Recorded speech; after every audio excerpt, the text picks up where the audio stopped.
ধন্যবাদ ছোট ভাইকে। আসলে 21শে পরিষদ নওগাঁ আজকের এই সত্য প্রয়াত আমাদের চারজন সহকর্মী যে স্মরণ সভার আয়োজন করেছেন তার সম্মানিত সভাপতি এম আব্দুল বারী এবং সাধারণ সম্পাদক এম এম রাসেল সহ 21শে পরিষদ পরিবারের সবাইকে ধন্যবাদ জানাচ্ছি। আসলে স্মরণ করবো কি আমরা, স্মরণ করার মতন কিছুই নাই, স্মরণেই তো আছে। কটা দিন আগে রাবির গায়ে স্পর্শ করেছি, মোস্তাকের গায়ে স্পর্শ করেছি, তাদের কণ্ঠ, তাদের স্পর্শ, তাদের শরীরের ঘ্রাণ সবকিছু আমাদের কাছে একদম তরতাজা।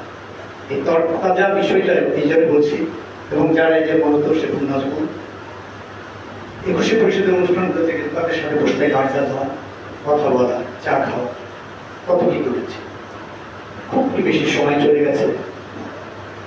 আমি একটু কষ্ট নিয়ে একটু কথা বলি। আপনারা হয়তো খেয়াল করে দেখেছেন, এবার এটা আমার বেয়াদবি হতে পারে, তারপরে বলছি। আমাদের ইদানিং কেউ মারা গেলে জানা যায় লাশটা রেখে আমরা তার স্মৃতিচারণ করি দীর্ঘ সময় ধরে। যারা দাঁড়িয়ে থাকে জানা যায় তারাও বিরক্ত হয়, যারা রৌদ্রতে দাঁড়ায় থাকে তারাও বিরক্ত হয়। এই চর্চাটা নগাতে কেন হলো? অন্য জেলায় কিন্তু এটা নাই।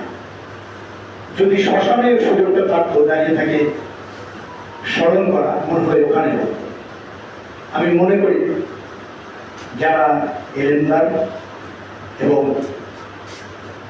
ইমাম মুআজ্জিম আছেন তাদের ব্যাপারে একটু সচেতন হওয়া দরকার যে আমরা কেন এই কাজটা করি, জানাজার আগে কেন স্মরণ করি না।